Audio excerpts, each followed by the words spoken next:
በስንት ዓመቷ ነው? እሺ በእድሜ ገደብ የተቀመጠ ነገር የለም። ከፈለገች ሴት ልጅ በ50 ዓመቷ ማግባት ትችላለች። የእድሜ ገደብ በዚህ ዓመቷ ሴት ልጅ ማግባት አለበት ተብሎ የተቀመጠ ነገር የለም። ነገር ግን ለአቅመ ሔዋን መድረስ ነው። ለአቅመ ሔዋን መድረስ እሱ ነው የተቀመጠው። ለአቅመ ሔዋን የመድረስ ምልክት ደግሞ 3 ናቸው። አንደኛ የወር አበባ ማየት። በዚህ ዓመቷ ወር አበባ እንዳየች ማግባት አለባት ግዴታ ነው ይላል ወይ እስልምና? ላ አይልም። ቅድም እንዳልኩ እኔ አሁን አላገባም ካለች መብቷ ነው። ኢስላም የሚከለክላት ነገር የለም። አላህ ነገ የትንሣኤ ቀን ለምን በዚህ ዓመትሽ ሳታገቢ ብሎ ሴት ልጅን አይጠይቃትም። ስለዚህ የተደነገገ ነገር የለም። ፈቃድ ነው። ይሄ በራሷ የተሰጣት ፈቃድ ነው። ገብታችኋል? ያ ነው እና የእድሜ ገደብ የሚባለው ነገር በኢስላም የተደነገገ ነገር የለም። የሴት ልጅ ፈቃድ ነው፣ መብቷ ነው።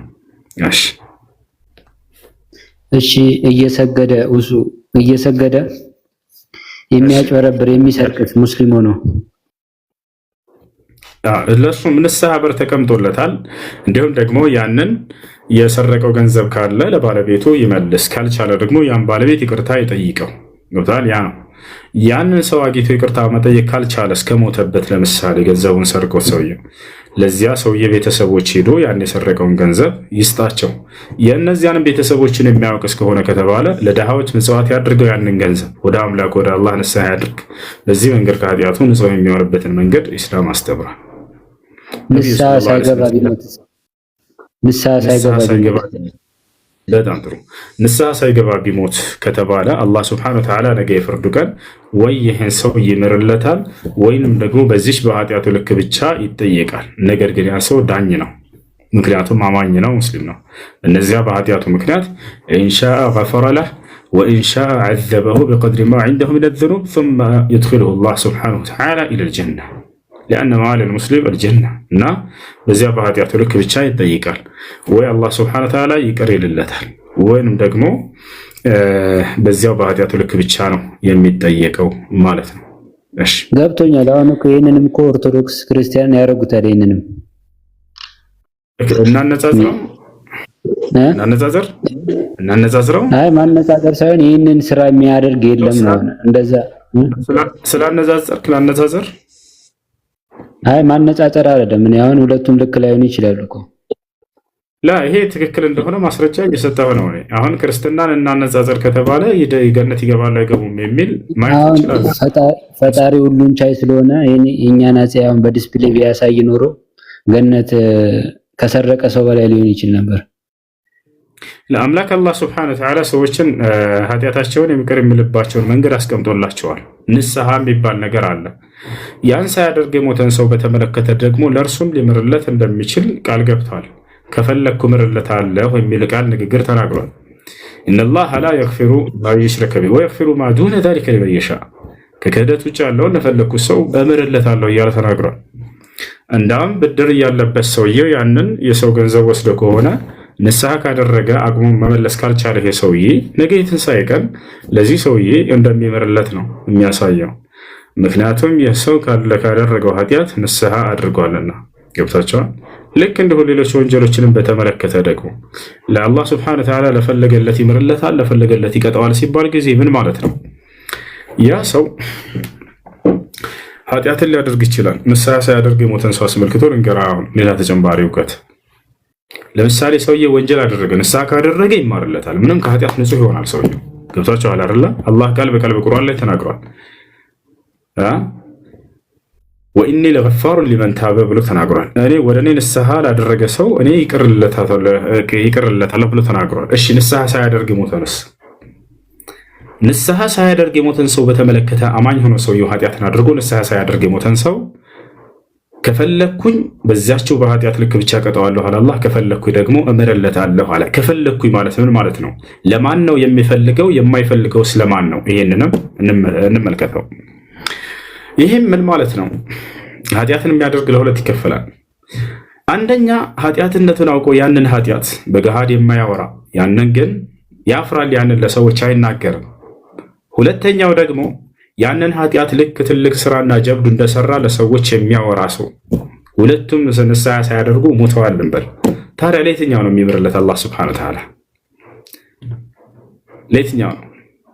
በኃጢአቱ የሚፎክር አይነት ሰው ከሆነ ኃጢአቱን በገሃድ የሚናገር ሰው ከሆነ ይሄ ነው ነገ የትንሣኤ ቀን ሊቀጣ የሚችለው በዚያች በኃጢአቱ ልክ። ነገር ግን ያንን ኃጢአቱን በገሃድ የማያወጣ ነገር ግን ኃጢአት መስራቱን አውቆ በዚያ ነገር የሚያፍርና የሚሸማቀቅ በአምላኩ ፊት ይሄ ሰው ንስሐ ሳያደርግ ቢሞት ይሄ ከሚማረው ነው ማስረጃ። ቃለ ነቢዩ ሰለላሁ ዐለይሂ ወሰለም ኩሉ ኡመቲ ሙዓፋ ኢላ ልሙጃሂሩን። ነቢ ሰለላሁ ዐለይሂ ወሰለም ሐዲስ ላይ ሲናገሩ የኔ ትውልድ የትንሣኤ ቀን ይቅር የሚባሉ ናቸው ሁላቸውም አሉ እነዚያ ኃጢአታቸውን በገሃድ ያወጡ ሲቀሩ አሉ። እያችሁ ወመል ሙጃሂሩን ያ ረሱላላህ አላቸው ሰሓቦች። ሙጃሂር ወይንም በገሃድ ኃጢአታቸውን የሚያወጡ ሲባል ምን ማለት ነው አንቱ የአላህ መልክተኛ አሏቸው። ከዚያ ነቢ ሰለላሁ ዐለይሂ ወሰለም ምን አሉ? ሁወ ረጁሉ ለዚ ያዕሲ ረበሁ ስብሓነሁ ወተዓላ ወቀድ ሰተረሁ ፈየክሽፉ ስትረላሂ ዐለይሂ አው ከማ ቃለ ነቢ ሰለላሁ ዐለይሂ ወሰለም። ያም ሰው ምንድነው አሉ ነቢያችን ሰለላሁ ዐለይሂ ወሰለም በገሃድ ራሱን ያወጣ ሲባል ምን ማለት ነው ሲባሉ ያም ሰው ኃጢአትን ሲሰራ ተደብቆ ቆይቶ አላህ ደብቆትና ሰትሮት በማለዳ ይሄድና ለሰዎች ለጓደኞቹ ያንን ራሱን ያጋልጣል። ዛሬ እኮ ከእንትና ጋር አደርኩ፣ ዛሬ እኮ ስጠጣ አደርኩኝ፣ ዛሬ እኮ አከሌን ሰረቅ ነው ገንዘቡን እንትናን እኔ እኮ ነኝ እንደዚህ ሳደርግ የነበረው። አየህ አይደል አላህ ዘንድ ከምትሰራው ኃጢአት በላይ የሚያስቆጣው ነገር ምንድን ነው? በዚያ በኃጢአትህ መፎከርህና ማውራትህ ነው። ኃጢአት መስራት እርሱ የሰው ልጅ ባህሪ ነው። ገብቷችኋል አይደል? ነገር ግን ከባዱ ነገር ምንድን ነው? ያን ነገር እንደ ትልቅ እንደሰራ ሰው ማውራት ነው። ስለዚህ ሁለቱ ቢሞቱ የኃጢአተኛ ባለቤቶች ራሱን ያን የደበቀውን አካል አላህ ሱብሓነሁ ወተዓላ ይቅር ሊለው ቃል ገብቶለታል በነብዩ ሰለላሁ ዐለይሂ ወሰለም ሐዲስ መሰረት ቅድም እንደተናገርኩት። ነገር ግን ይሄኛው ከሆነስ ራሱን በትልቅ ነገር እንደሰራ አድርጎ የሚፎክር የሰውዬ ቅጣት ይገባዋልና ይሄ ነው የሚቀጣ። እኔ አሁን ክርስቲያን ነኝ። እነዚህ ያልካቸውን ነገሮች ሁሉ አሁን አላረግም። ለምሳሌ ግን ሙስሊም አይደለሁም እና እኔ አሁን ገሃነም ነው የሚጠብቀኝ ነው። ምክንያቱም አምላክ አላህ ሱብሓነሁ ወተዓላ ስላላመንክ ያላመኑ ሰዎች ወደ ገሃነም ነው የሚሄዱት። በእግዚአብሔር አምናለሁ እኔ በእግዚአብሔር። እሺ በአላህ እስካላመንክ ድረስ በሌሎች አማልክቶች ብታምን ምንም ዋጋ የለውም። ክርስቲያንና አላህ እና እግዚአብሔር የሚለው የትርጉም እንትን አይመስልም። አይደለም። አንደኛ ከስሙ ራሱ ስንነሳ አንዴ ከላይ ያለው ሻሃዳ መያዝ እፈልጋለሁ ይላል። እስኪ ሰላም ነው እንዴት ነህ ሚስተር ቢ? አለ ሚስተር ቢ? እሺ እንቀጥል። ለአንተ የምታምነው ክርስቲያንና አምላክ ብለህ የምታምነው እንደው ከስሙ እንውጣና ችግር የለውም። እኛ የአብርሃም የይስሐቅ የያዕቆብን አምላክ አንድና ብቸኛ አምላክ ነው ብለን እናምናለን። አላህ እርሱ ነው በማንነቱም በምንነቱም አንድ የሆነ አምላክ ነው። አንተ ግን የምታምነው በይስሐቅ አብርሃም ዳዊት እናምናለን። እኔ አምናለሁ። አንድ ነገር ግን ያ አንድ አምላክ የእነርሱን አምላክ አንተ ሶስት አካል አለው ብለህ ታምናለህ። አላህስ ለእርሱ በማንነቱም በምንነቱም አንድ ብቻ ነው። ስለዚህ አንድ ሰው በአምላክ ላይ ሶስት ማንነት አለው ብሎ ካመነ ይሄ ሰውዬ ስህተት ነው። ያ ነው አንደኛው። ሁለተኛ አምላክ የደነገገው ሃይማኖት አይደለም ክርስትና ያለህበት ሃይማኖት። የትኛውም ክፍል መጽሐፍ ቅዱስ ላይ ከኦሪት ዘፍጥረት እስከ ራዕይ ድረስ እግዚአብሔር ክርስትና ሃይማኖትን ተከተሉ ወይንም ደግሞ ክርስቲያን ሆኑ ብሎ ያዘዘበት ቦታ የለም። ከነቢያቶችም መካከል አንድም ነቢይ ቅድም በአብርሃም በይስሐቅ በያዕቆብ አምናለሁ ብሎ የተናገርካቸው እነዚህ አካሎች ክርስቲያን ሆኑ ወይንም ክርስትና ሃይማኖትን ተከተሉ ብለው አላዘዙም። ታዲያ በእነርሱ መንገድ ላይ አይደለም ማለት ነው። ያ ነው። እሺ እና ስለዚህ አምላክ ያልደነገገውን ሃይማኖት የተከተለ ሰው ልክ እንዲሁ ደግሞ ያን አንድና ብቸኛ የሆነውን ዘለዓለማዊ የሆነውን የማይሞተው ብቸኛ የሆነውን አምላክ ያላመለከ ሰው የአብርሃም የይስሐቅ የያዕቆብን አምላክ ይሄ ያለምንም ጥርጥር ከጠፊዎች መካከል ነው። ያ ነው። አረ ነብዩ መሐመድ ሳይመጣ በፊት ብሉይ ኪዳን አልነበረም? ከዚያ በርካታ መጽሐፍቶች ነበሩ። የመለኮታዊ መጽሐፍቶች ተብለው ቢታመኑ ብዙ አላቸው ሰዎች ግን እነዚህ አብርሃም የጻፈው መጽሐፍ የለም።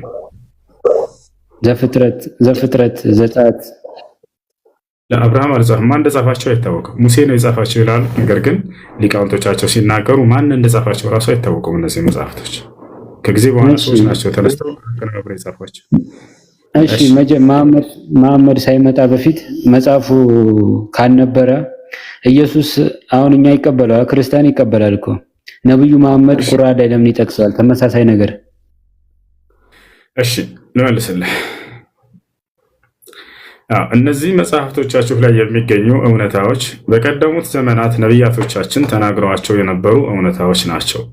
ከነዚያ እነዚህ ሰዎች ከጊዜ በኋላ የተነሱ የአይሁድና የክርስቲያን ሰዎች ከነቢያቶቻችን መጽሐፍ ከዚያ ኮርጀው በራሳቸው አዘጋጅተው የጻፏቸው መጽሐፍቶች ናቸው። ማን እንደጻፋቸው ራሱ አይታወቅም እስካሁን ድረስ። ለምሳሌ መጽሐፍ አስቴር አለ፣ ማን እንደጻፈው አይታወቅም። እንዳለ ሙሉ መጽሐፉን ማን እንደጻፈው የማይታወቁ ናቸው ማለት ነው። ነገር ግን ያለው እውነታ ለዚህ ነው አላህ በቁርአን ላይ ሲናገር በእነዚያ መጽሐፍቶች ላይ የሚገኙ እውነታዎች አሉ፣ እነዚያን ያረጋግጣቸዋል ቁርአን እያለ ይነግረናል።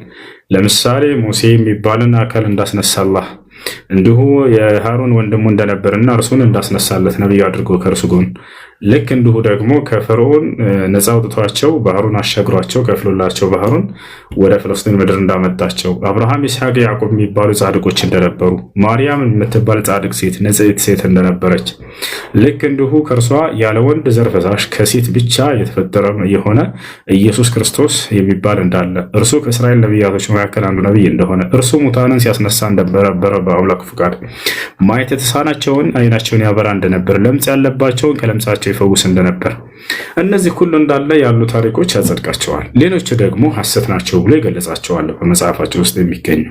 ለምሳሌ ምን ከተባለ ለምሳሌ ልቀጥልልህ፣ ማንሳት የምትፈልገው ነገር አለ? አይ ቀጥል፣ እጠይቅሃለሁ መጨረሻ ላይ። የሚመሳሰሉ ነገሮች አሉ እኮ እነሱን እኮ ተናገርኩኝ። መጽሐፍ ቅዱስ ላይ ያለው ነገር ለሶስት ይከፈላል ባጭሩ። አንደኛ በውስጡ ያሉ እውነታዎች አሉ። ቀደም ለምሳሌ ያነሳሁልህ እነርሱን ያረጋግጣቸዋል ቁርአን። ገብቷቸዋል። እነዚያ ምንድን ናቸው ከተባለ አምላክ በነቢያቶች በኩል ተናግሯቸው የነበሩ እውነታዎች ናቸው። እነዚያን ይህን መጽሐፍ ያዘጋጁት ሰዎች ከነዚያ በነቢያት ሀገር ላይ የኖሩ አካሎች ስለነበሩ ከነዚያ ያውቋቸዋል። እነዚያን ጽፈዋቸው ነው፣ ገልብጠዋቸው ነው። እንዳጠቃላይ እነዚህ ከአምላካችን የሆኑ ስለሆኑ ነው የተመሳሰሉት ነው። ገብተዋል አይደለ? እነዚህ ቁርአን ላይ ያረጋግጣቸዋል ባለፉት ዘመናት ተናግሯቸው የነበሩ እንደሆነ። ሁለተኛው ደግሞ ምንድነው? ቁርአን ለመጽሐፍ ቅዱስ ያለው አመለካከት ሁለተኛ ከሰዎች የጨመሯቸው የሆኑ ስህተት ብሎ ያያቸዋሉ። እነሱንም እርማት ሰጥቷቸዋል። ገብታችኋል አይደል? እርማት ሰጥቷቸዋል።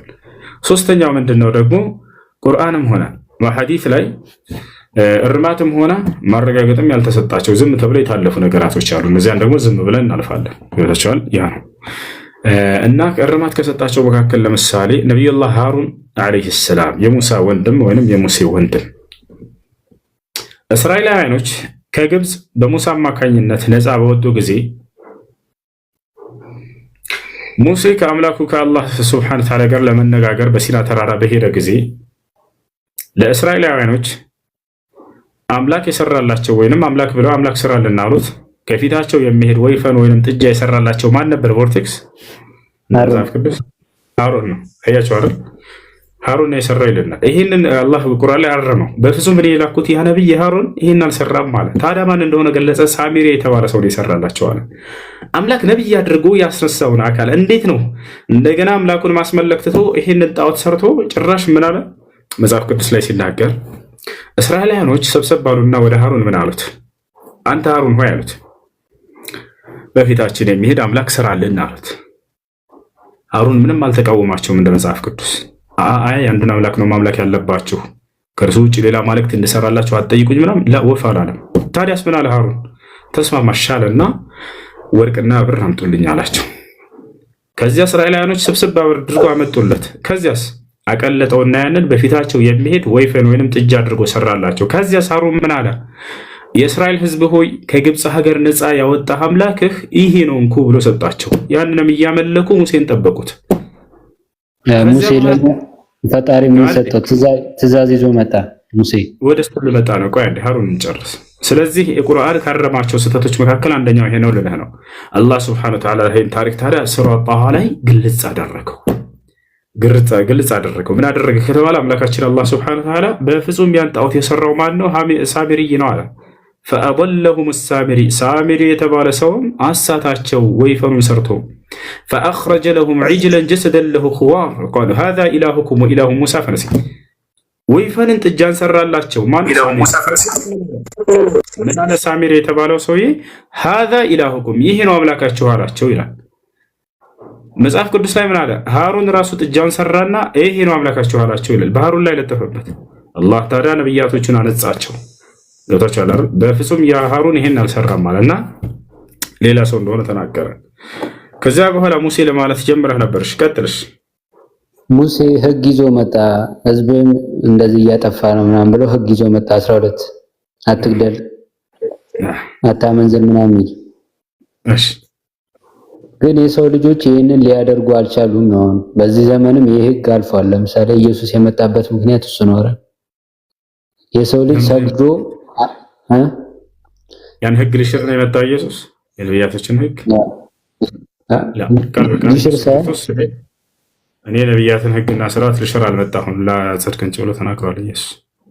ለምሳሌ አሁን ኢየሱስ የሚከተል ወንጀል እንዲሰራ አይፈለግም። ያ ህግ ተተሻረ፣ ክርስቲያኖች ወንጀለኛ እንዲበዛ ስለማይፈለግ ተሽሯል። አልተሻረም። አሁን በሙሴ ላይ እንትን የተባለው አልተሻረም። አሁን ለምሳሌ በዛን ሰዓት ዝሙት ሚዞሙት የሚያደርግ ነበር። አሁን ግን ኢየሱስ አሻሽሎት ያየ የተመኘ ነው የሚለው ያጠነክራል ሳይሆን እንደውም አጽንቶት አይደለ ከዚያ በኋላ። ስለዚህ ኃጢአትን የሰራ ሰው ሆነ ከኃጢአት የኢየሱስ ክርስቶስ ደም አንጽቶኛል ሊል አይችልም። የግዴታ ንስሐ ታደርጋለህ አይደል? አሁን አንተ ኃጢአት ብታደርግ ንስሐ አደርጋለሁ። የክርስቶስ ደም እንትና ነው ከኃጢአት አያነጻም ማለት ነው። የግዴታ ንስሐ ያስፈልጋል። በሙሴም ዘመን ያስፈልግ ነበር፣ አሁንም ያስፈልጋል አይደል? ንስሐ እኔ አሁን በስራዬ ጻድቅ ልሆን ስለማልችል መጀመሪያ ማድረግ ያለብኝ ማመን ነው እኮ። መጀመሪያ ማመን፣ ከዚያ በኋላ ደግሞ ትሰራለህ ወይንስ አትሰራም? ባትሰራም በእምነት ብቻ ትጸድቃለህ። አልሰራም ግን ወደ ፍጽምና ነው የሚሄደው። ኢየሱስ ክርስቶስ በምድር ላይ ኃጢአትን አላረገም፣ ወደሱ ነው የሚሄደው ነው። ወደ ትሄዳለህ ሳይሆን አንተ አሁን ስላመንክ ብቻ ትድናለህ ያለምንም ስራ? አይ እሰራለሁ። እኔ እኮ እግዚአብሔርን ኃጢአት የምሰራው ስለምወደው ነው እንጂ ግዳጅ ሆኖብኝ ህግ ሆኖብኝ አይደለም። ከህግ በላይ ነኝ እኔ። ስለዚህ አንተ አሁን ኃጢአትን ብትሰራም ባትሰራም ስላመንክ ድንሃል አይደል? መጀመሪያ እንደዛ ነው። በጣም ጥሩ። መጀመሪያ ነው። ቀጣይም እስከ መጨረሻ ድረስ ሰውየው ካመነ ብቻ ይድናል፣ በእምነት ብቻ ይድናል አይደለም። አሁን ለምሳሌ ኃጢአትን መስራት መለማመድ የለብህም። ፍጹም መለማመድ አለብህ የለብህም ሳይሆን ስላመንክ ብቻ ባትሰራም ትድናለህ አትድንም? ባጭሩ ወይንስ ስራ ግድ ነው? ዋናው መዳን ነው። ዋናው ማመን ነው አይደል? ማመን፣ በክርስቶስ ማመን። ስለዚህ አንድ በክርስቶስ ማመን ሲባል በክርስቶስ አምላክነት ማመን ነው። በክርስቶስ አምላክነት ማመን ነው። በዚህ ነው የሚዳነው። እግዚአብሔር የሰው ልጆችን ለማዳን ብዙ መንገድ ፈልጎ የሰው ልጅ ስላቃተው በኢየሱስ አምሳይ ሆኖ መጥቷል። ሰው ሆኖ ማለት ነው። እግዚአብሔር ነው የመጣው ወይንስ የእግዚአብሔር ልጅ ነው የመጣው? እግዚአብሔር ይስጋል 100% አምላክ 100% ሰው ይላል መጽሐፍ ቅዱስ ላይ። የመጣው ምንድነው? እግዚአብሔር ነው የመጣው ወይ እግዚአብሔር ልጅ ነው የመጣው? ሰው ሆኖ በመለኮት ማለት ነው። ሰው ሆኖ ነው የመጣው ኢየሱስ ክርስቶስ። ሁሉ ሳይሆን አሁን ጥያቄው እግዚአብሔር ነው የመጣው ብዬ ለያዝ ወይንስ እግዚአብሔር ልጁን ነው የላከው? እርሱ አልመጣም። ያው እግዚአብሔር ራሱ ነው የመጣው። መጽሐፍ ቅዱስ ላይ ዮሐንስ ሲናገር እግዚአብሔር አንድያ ልጁን ላከ ነው የሚለው እንጂ እግዚአብሔር መጣ ነው። በብዙ መንገድ እኮ የሰው ልጆችን ለምሳሌ ለማስረዳት በሚገባው መልክ ለየሰው ምናምን ሳይሆን አሁን የመጣው ዮሐንስ ሲናገር እግዚአብሔር አንድያ ልጁን ላከ እንዲሁ ዓለሙን ወዷልና እግዚአብሔር ለንጉሶች ንጉስ ነው ኢየሱስ፣ ለነቢያቶችም ነብይ ነው። ንጉስ ነው ነብይ ነው ሳይሆን አሁን የመጣው ማን ነው? እግዚአብሔር ነው የመጣው ወይንስ እግዚአብሔር ልጅ ነው የመጣው? ወይንስ ራሱ እግዚአብሔር ነው የመጣው? ወይንስ እግዚአብሔር ራሱ እግዚአብሔር? ዮሐንስ ሲናገር እግዚአብሔር ሳይሆን ልጅ ነው የመጣ ይለናል። ትክክል ነው? ሊል ይችላል። ስለዚህ እግዚአብሔር አልመጣም፣ ልጅ ነው የመጣው ማለት ነው እንደ ዮሐንስ ንግግር አይደል? አሁን ለምሳሌ እኮ አሁን መጽሐፍ ቅዱስ ማመን ሌላ ነው፣ ሌላ ጉዳይ። ቁርአን ማመን ሌላ ነው። እኔ አሁን ኃጢአተኛ ነኝ እያልኩ ነው። አሁን ስለ ቁርአን አይደለም እያወራን። እሺ ለማንኛውም በእምነት ብቻ ነው የሚዳነው በስራስ በሁለቱም ይዳናል ወይንስ በእምነት ብቻ ይዳናል ወይንስ በእምነትም በስራ ነው የሚዳነው የሚለውን ከቅድም ጀምራ እየጠየቅ ስለነበር በእስላም ያለውን እንዳስረዳ ሆነው። በክርስትና ግን አሁን ስትናገር አንድ ወጥ የሆነ ንግግር ተናገርና በዚያ ላይ እስኪ የሆነ ነገር ልበለህ። ሰው የሚድነው እንደ ክርስትና በእምነት ብቻ ነው ያለ ስራ ወይንስ በእምነትም በስራም ነው የሚድነው? እሱ ነው ለአንተ ልጠይቀዋል። እሱን እኔ ቅድም መለስኩልህ። አሁን እንደ ክርስትና እያወራ ስለነበር በክርስትና ግን የሚዳነው ሰው የሚድነው በክርስትና በእምነት ብቻ ነው። በማመን ስራ ባይሰራም ይድናል ማለት ነው። በማመኑ ብቻ ይድናል። በጣም ጥሩ። ስለዚህ አንድ ክርስቲያን ሰው መጥቶ እንዳለ የዓለምን ሰው ቢጨፈጭፍም ኃጢአት ቢያደርግ ይሄ ሰው ዳኝ ነው ማለት ነው አይደለ? ኃጢአት ጋር አሁን እኔ ኃጢአት ጋር አልሄድም። ክርስቲያን ነኝ። ኃጢአት አልሰራም። አንተ ኃጢአት አልሰራም? እኔ አልሰራም። አልጨፈጭፍም፣ አልዘሙትም ነው አይደለ? ኃጢአት የሚባል አያውቅህም። አንተን ኃጢአት አትሰራም። ይሄማ መጽሐፍ ቅዱስ ጋር ትጋጭ ነው። ላሳየህ ነው። ጻድቅ የለም። አንተ አትሰራም ኃጢአት። ስለዚህ ኃጢአት ትሰራለህ ወይስ አትሰራም? አንዱ ንገረኝ። እሰራለሁ። ቅድም አልሰራም ብሎ ነበር፣ አሁን ደግሞ እሰራለሁ። ስለዚህ ኃጢአት ትሰራለህ። እሺ፣ የማይሰራልህ ኃጢአት ጻድቅ ሰው አለ ወይ ብያለሁ እኮ እኔ። እሺ፣ አንድ እሺ፣ አሁን ልንገርህ። ዘፋኞች ወዴት መንግስተ ሰማያት አይገቡም ይላል። ኃጢአት ነው አይደለም? ኃጢአት ነው። በጣም ጥሩ። ስለዚህ ይህን ኃጢአት የሚያደርግ ሰው የፈለገ ቢያምን መንግስተ ሰማያትን አይገባም ማለት ነው አይደለ?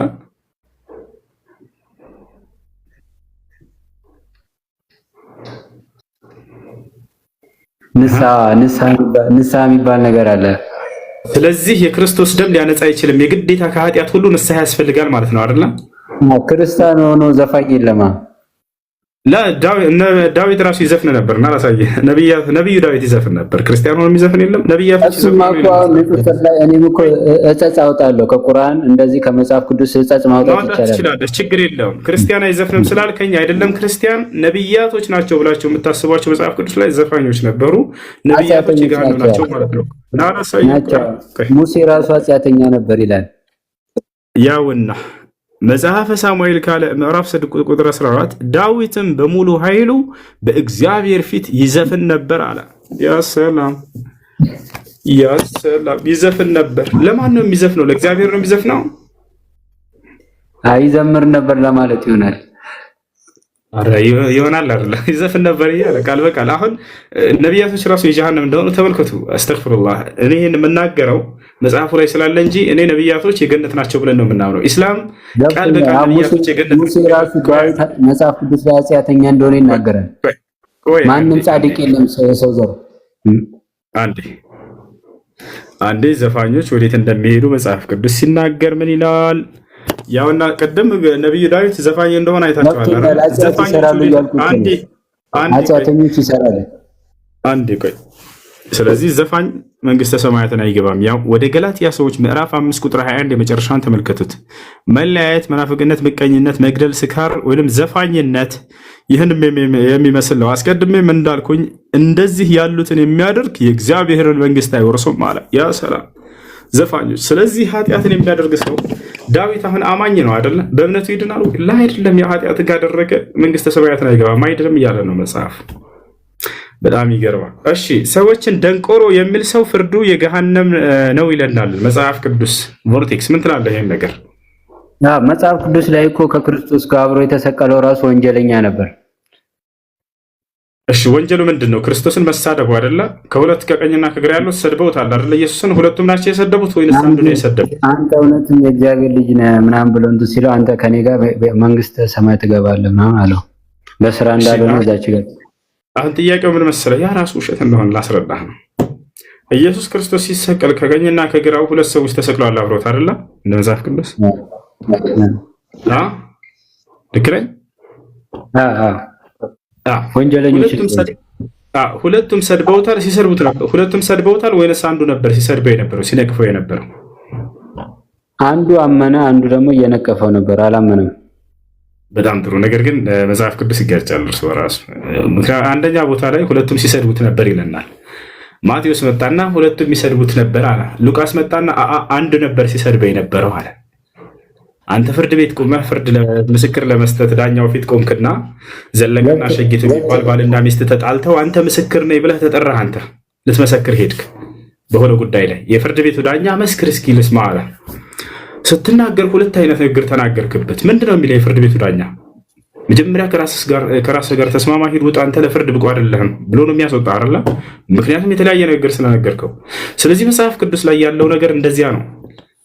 ማቴዎስ መጣና ሁለቱም ሰድበውታል አለ። ሌላኛው መጣና ሉቃስ መጣና አንዱ ነው የሰደበው አንደኛው አልሰደበውም ይለናል። የሚጋጭ ነገር ነው እርስ በራሱ መጽሐፍ ቅዱስ ይጋጫል። በጣም በርካታ እንዲህ አይነት የማይስማሙ የሚጋጭ ነገሮች በጣም በርካታ አሉት። ይህን ይመስላል። እሺ ከላይ ፍጹምን እድል እንስጠው። ሰላም ፍጹም እንዴት ነው? አብርሃምም አጥያተኛ ዳኝ አልሐምዱሊላህ። እሺ እስቲ አንድ ከባድ ጥያቄ አለኝ። አየሽ ጠይቅ። በሙስሊም ሃይማኖት ላይ ጅብ ወይም አህያ መብላት ይፈቀዳል ወይስ አይፈቀድም? ጥሩ ጥያቄ፣ መልሱን አዳምጡ።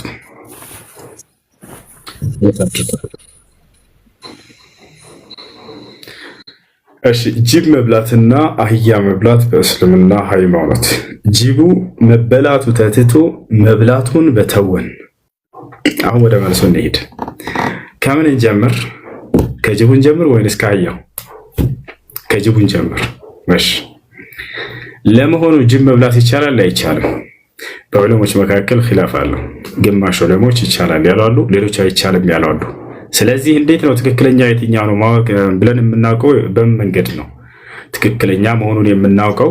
ወደ ሐዲስ ወይንም ወደ ቁርአን በመመለስ ነው። ልብ በሉ ነቢያችን ሰለላሁ ዐለይሂ ወሰለም ታዲያ ሐዲስ ላይ ምን አሉ? እንደ አስሉ እንደ መሰረቱ ጥቅል ላይ ንግግር ሲናገሩ ማንኛውም የቅንጣት የጥርስ ባለቤት የሆነ አዳኝ እንስሳትን እንዳትበሉ አሉ። ጅብ ከነዚህ ነው ብለው ዑለሞች ተናግረዋል። ገብታችኋል አይደል? ጅብ ከነዚህ ነው። ስለዚህ ነቢያችን ሰለላሁ ዐለይሂ ወሰለም ይሄን ከልክለዋል። ሐነፊዮች አልኢማም አቡ ሐኒፋ እና የእርሱ ተከታዮች እንዳለ ጅብ በፍጹም የማይፈቀድ የሆነ ሐራም የሆነ እንስሳ ነው ብለው ታላላቅ ዑለሞች ተናግረዋል። ሜት አድርጎ አንድ እሺ ሌሎች ደግሞ ይቻላል አሉና አንድን ሐዲስ አነሱ። እሱ ምንድነው? የነብዩ ሰለላሁ ዐለይሂ ወሰለም ሰሃቦች በሆነ ጊዜ ላይ ጅብን በልተዋልና የሚል ተዘግቦ ነው። ታዲያ እንዴት በሉ የሚለውን አሁን ደግሞ እንሄድበት። ሁለቱም የተገለጹት የሚገርማችሁ አህያንም ልክ እንዲሁ አህያ ሲባል ለሁለት ይከፍላል። የሜዳ አህያና የዱር አህያ ተብሎ ተከፍሏል። ነብያችን ሰለላሁ ዐለይሂ ወሰለም የቤት አህያን ግልጽ ቃል በቃል ከልክለዋል። ይህን ከፈልጋቸው ሐዲሱን አውጥቼ አሳያቸዋለሁ። ነቢያችን ሰለላሁ ዐለይሂ ወሰለም የቤት አህያን እንዳትበሉ በፍጹም ብለዋል። የዱር አህያን አስመልክቶ ነው አሁን የምንቀጥለው። ሁለቱንም ጅብንም አህያ ነው የበሉት ሶሐቦች። ልብ በሉ በህይወት ዘመናቸው አንዳንድ ጊዜ ነው የጅብንም ሆነ የአህያን የበሉት።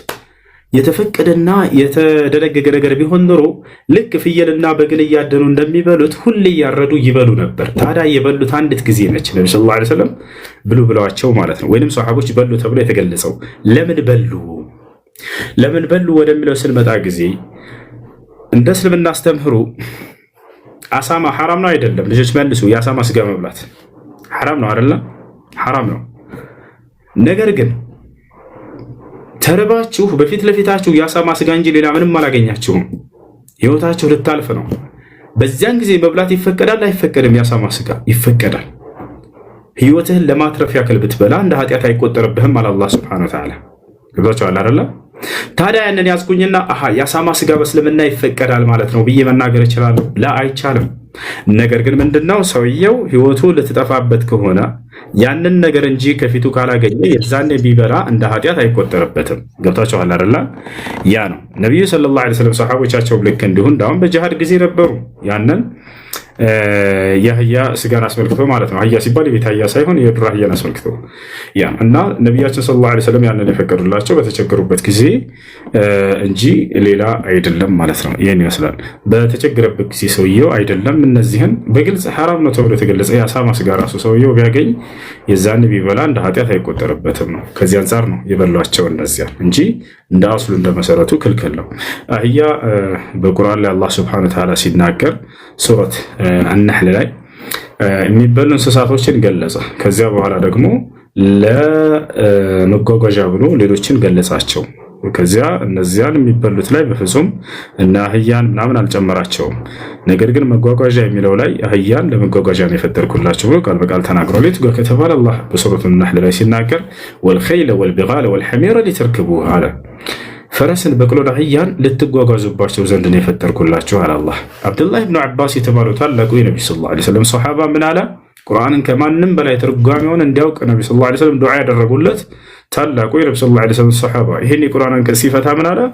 ፈረስን በቅሎና አህያን የፈጠርኩላችሁ ለመጓጓዣ ነው አለ እንጂ እንድትበሏቸው አይደለም። ስለዚህ አህያንም ቢሆን እንዳትበሉ ክልክል ነው ብሎ ቃል በቃል ይናገራል። ተቻለ አይደል? ያ ነው والخيل والبغال والحمير لتركبوها وزينة. قال عبد الله بن عباس يعني خلق الله سبحانه وتعالى هذه الأشياء الثلاثة لنركبها وللزينة ولم يخلقها لنأكلها. قال بقال لنبلاچو አልተፈጠሩም ብሎ አህያንም ጨምሮ ተናግሯል። ግን ሰውየው ከተቸገረ ህይወቱ አደጋ ላይ ከሆነ ከፊት ለፊቱ እነዚህን እንጂ ሌላ ምንም ካላገኘ ህይወቱን ከሚያጣ ህይወቱን ለማትረፍ ያክል እንዲጠግብ አይደለም የሚበላ ህይወቱን ለማትረፍ ያክል ቢበላ ችግር የለውም። ይሄንን አላህ Subhanahu Wa Ta'ala በቁርአን ላይ ያሳያችሁ። ያሳማ ስጋን አላህ ሐራም ነው ካለ በኋላ ግን የተቸገረ ሰው ካለ ህይወቱን ለማትረፍ ቢበላ እንደ ኃጢአት እንደማይቆጠርበት የተናገረበትን ላሳያችሁ። ከዚህ አንፃር ነው አንዴ ሱረት አልማኢዳ ላይ እንሂድ። አላህ በዚህ ቦታ ላይ ምን እንደሚል ተመልከቱ። የማይበሉ እንስሳቶችን ሊገልጽልን ነው። ከዚያ መጨረሻ ላይ ግን የተቸገረ ሰው ብሎ ሊያወጣቸው ነው። እነሱ በክት አለ። ያ ማለት የሞተን እንስሳ ማለት ነው። በክት፣ ፈሳሽ ደም፣ የእርያ ወይንም የአሳማ ስጋ በእርሱ ከአላህ ስም ሌላ የተነሳበት፣ የታነቀችም፣ ተደብድባ የተገደለችም፣ ተንከባላ የሞተችም፣ በቀንድ ተወግታ የሞተችም እንስሳት ማለት ነው። ፍየል በግብ ልትሆን ትችላለች። በዚህ መልኩ የሞቱ አይበሉም። ከእርሷ አውሬ የበላላትም ከእነዚህ በህይወት ደርሳችሁ ያረዳችኋቸው ብቻ ሲቀሩ ለጣዖታትም የታረደው በአዝላምም ወይንም በዋንጫ ነው ማለት ነው። እድልን በመፈለጋችሁ በእናንተ ላይ እርም ተደረገ። አየህ፣ እርም ተደረገ አለ። እርም ከተደረገ ካለ በኋላ ግን አላህ Subhanahu Wa Ta'ala ይህ ድርጊት አመጽ ነው አለ። ይሄን መብላት አመጽ ነው፣ ኃጢአት ነው። ዛሬ እነዚያ የካዱት ከሃይማኖታቸው ተስፋ ቆረጡ። ስለዚህ አትፍሯቸው፣ ፍሩኝም። ዛሬ ሃይማኖታችሁን ለእናንተ ሞላሁላችሁ፣ ጸጋዬንም በእናንተ ላይ ፈጸምኩ፣ ለእናንተም ኢስላምን ከሃይማኖት ሁሉ ደነገግኩኝ። አሁን በደንብ አዳምጥ። በረሃብ ወቅት አለ፣ ቅድም እንዳልኳችሁ ከነዚያ ከላይ ያሉትን ከከለከለ በኋላ ሊቀጥልልን ነው። በረሃብ ወቅት ወደ ኃጢአት ያዘነበለ ሳይሆን እርም የሆኑትን ለመብላት የተደነገገ የተገደደ ሰውም ይብላላ። ገብቷል አይደል? መቼ? በረሃብ ወቅት እርም የተደረጉትን እነዚያን ከላይ እርቦታል። ሰውየው ምንም አላገኘም፣ ግን ከፊት ለፊቱ እነዚህ ብቻ ነው ያገኘው። የአሳማ ስጋ ምናምን ሐራም ነው ካለ በኋላ አላህ እርም ተደረገ በእናንተ ላይ ካለ በኋላ በረሃብ ወቅት ወደ ኃጢአት ያዘነበለ ሳይሆን እርም የሆኑትን ለመብላት የተገደደ ሰውም ይብላ። አላህ መሐሪ አዛኝ ነው አለ። ስለዚህ ይሄን ይዤ ለምሳሌ የአሳማ ስጋ ሐራም ነው ካለ በኋላ አላህ በረሃብና ለመብላት የተገደደ ሰው እነዚህን እንጂ ሌላ ምንም ያላገኘ ሰው ይብላ ብሏል ስለተባለ እመጣና በእስልምና ላይ ምን ብዬ ዋሻለሁኝ? በእስልምና የአሳማ ስጋ ይፈቀዳል እላለሁ። በእስልምና በክት መብላት አይፈቀድም። ነገር ግን እነዚህን የተራበና የተቸገረ ሰው ካልሆነ በስተቀር መብላት አይችልም ነው። ስለዚህ ያ ነው ነቢያችን ሰለላሁ ዐለይሂ ወሰለም ልክ እንዲሁ እነዛን ሲናገሩ ጊዜ ከዚህ አንጻር ነው እንደ አስሉ እንደመሰረቱ አላህ በቁርአን ላይ ነብዩ ሰለላሁ ዐለይሂ ወሰለም ሐዲስ ላይ የአሳማንም ሆነ የጅብን ስጋ ነቢያችን ሰለላሁ ዐለይሂ ወሰለም ከልክለዋል። ከሐዲስ ላይ ማንኛውም የቅንጣት የጥርስ ባለቤት እንስሳን እንዳትበሉ ብለው ተናግረዋል። ከነዚያ መካከል ጅብ እንደሚቆጠር አቡ ሐኒፋና ሌሎች ከታላላቅ ሊቃውንቶች ተናግረዋል። ነገር ግን ሰሃቦች በተቸገሩ ጊዜ በህይወት ዘመናቸው አንዳንድ ጊዜ የበሏቸው ናቸው ከነርሱ። እሺ ፍጹም ገብተዋል። አሁን እናነዛዝር። ፈቃደኛ ከሆንክ ፍጹም ይሄን ከመጽሐፍ ቅዱስ አንፃር መሄድ እንችላለን። እንደ መጽሐፍ ቅዱስ የሰው ስጋ ይበላል። እግዚአብሔር እንዳውም ሰዎችን ሲያምፁበት ጊዜ ከሚቀጣባቸው ቅጣት መካከል የሰው ስጋ ማብላት ነው። መቼም እንስሳትን ስጋ ከመብላት የሰው ስጋ መብላት እጅግ በጣም ዘግናኝ ነው። እግዚአብሔር ብታምፁኝ የልጆቻችሁን ስጋ እንድትበሉ አድርጋችኋለሁኝ አለ። አስበላቸውም። እናቶች የልጆቻቸውን ስጋ ቀቅለው እንዲበሉ አድርጓቸዋል እግዚአብሔር። ኑ ላሳያችሁ። ዋርኒንግ ጊዜ ያሳየ ነው። ልጆች ከ10 ደቂቃ በኋላ ይዘጋል የሚል ምልክት መጥቶልኛል። እሺ አንድ ቶሎ ላሳያችሁ ይሄን።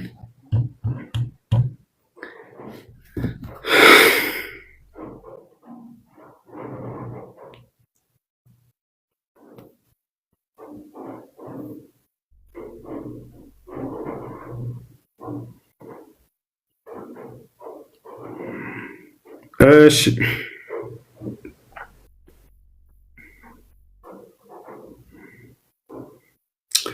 ኦሪት ዘሌዋውያን ምዕራፍ 26 ቁጥር 29 ምን ይላል?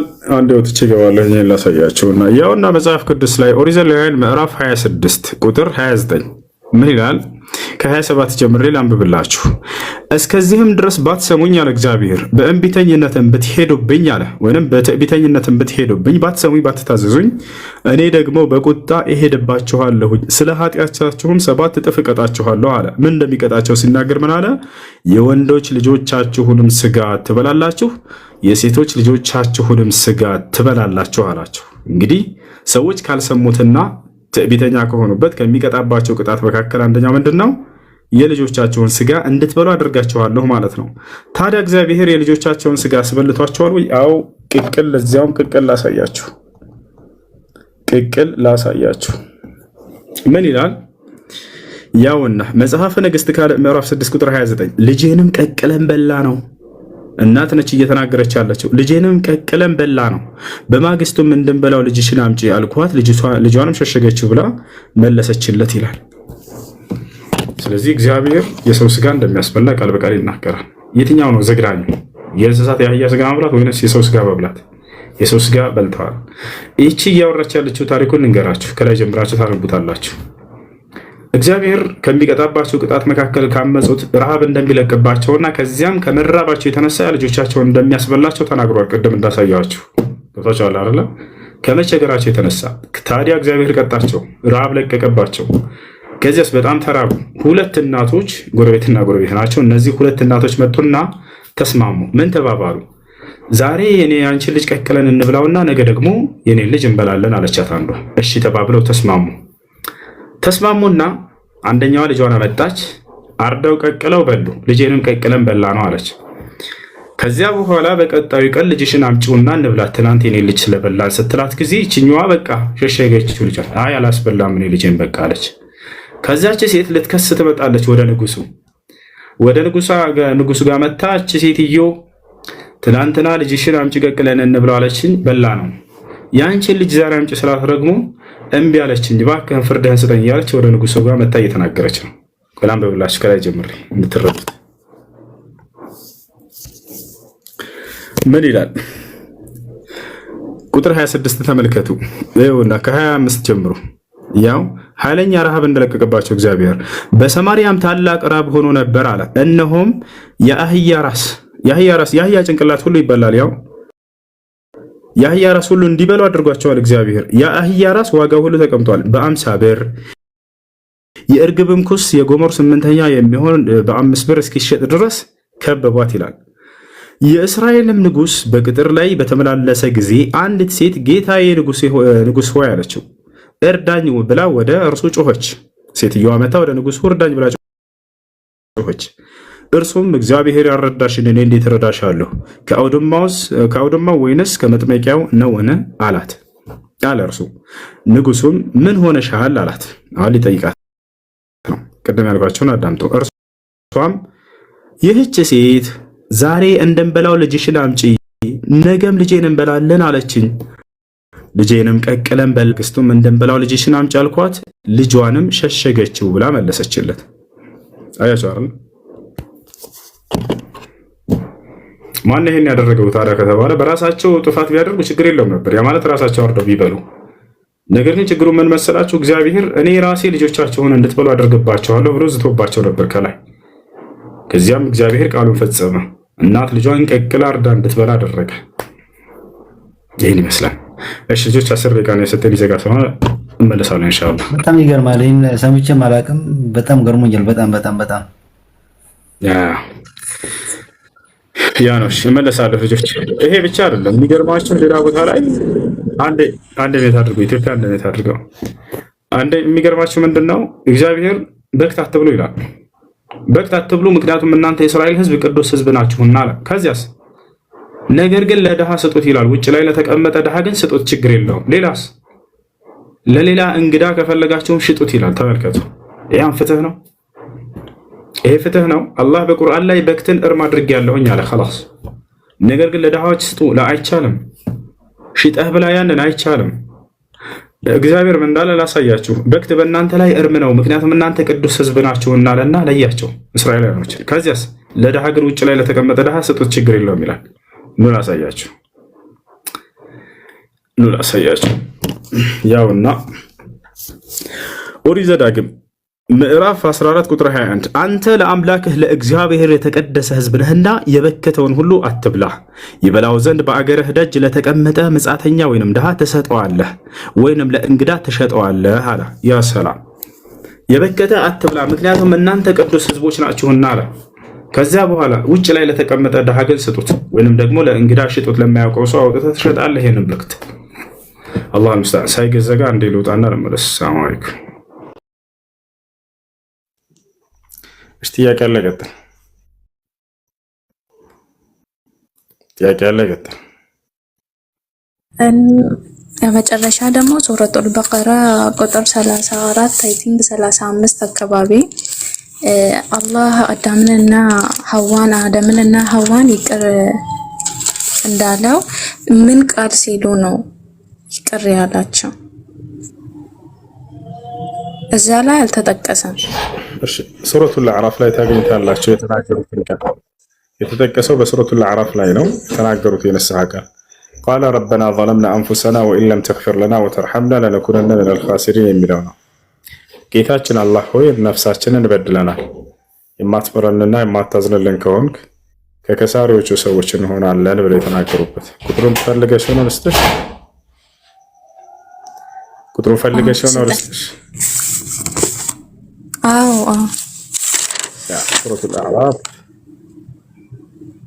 ሱረቱል አዕራፍ ምዕራፍ 7 ቁጥር 23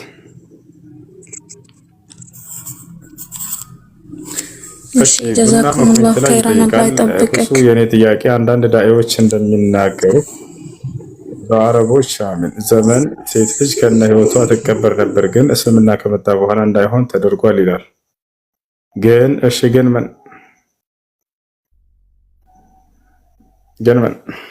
እሺ ጥያቄ ያለ ቀጥል ከገባችሁት። ሰላም አለይኩም። ሰላም አለይኩም። ወአለይኩም ሰላም። አንድ ጥያቄ ነበረ።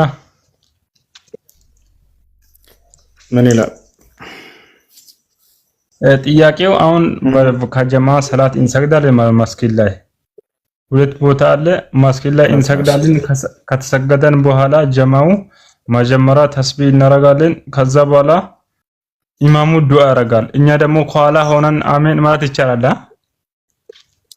አይቻልም። ለኢማሙም ለእናንተም ይሄ ስራ አይቻልም፣ ቢድዓ ነው። ነብዩ ሰለላሁ ዐለይሂ ወሰለም ዱዓ አልጀማዒ በዕደ አስሰላት አልፈሪዳ አላደረጉም። ከግዴታ ሶላቶች በኋላ ከህዝቡ ጋር ተሰባስበው በጀማዓ ዱዓ አላደረጉም። ስህተት ነው። አሁን ምክንያቱም ብቻዬን ማድረግ ነው ማለት ነው። ብቻህን ማድረግ ትችላለህ፣ ችግር የለውም። ዚክር ካደረግክ በኋላ ከዋጅብ ሶላት በኋላ ዱዓ ብታደርግ ችግር የለውም። በጀማዓ መሆኑ ግን ማስረጃ ያስፈልጋል። እሺ ጀዛከላ።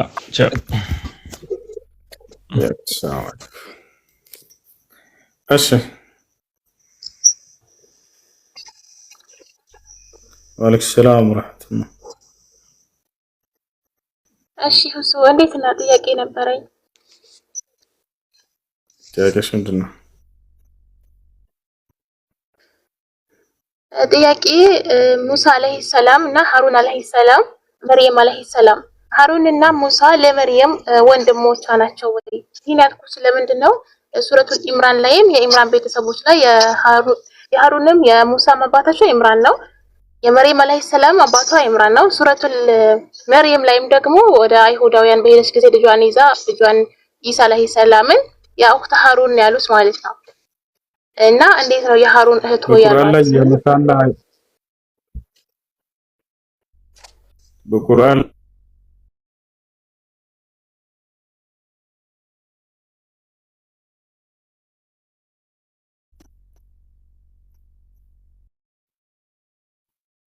ይሰማል? ይቅርታ አሁን ይሰማል። ኔትወርክ ይዞ ይሰማል ወይ? አሁን ይሰማል። በቁርአን ላይ የሙሳና የሃሩን አባት ዒምራን ነው።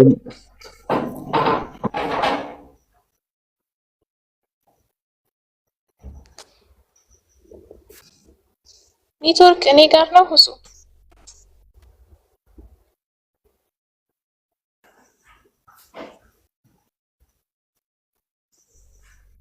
ሲያስጠላ ኔትወርክ ባለ።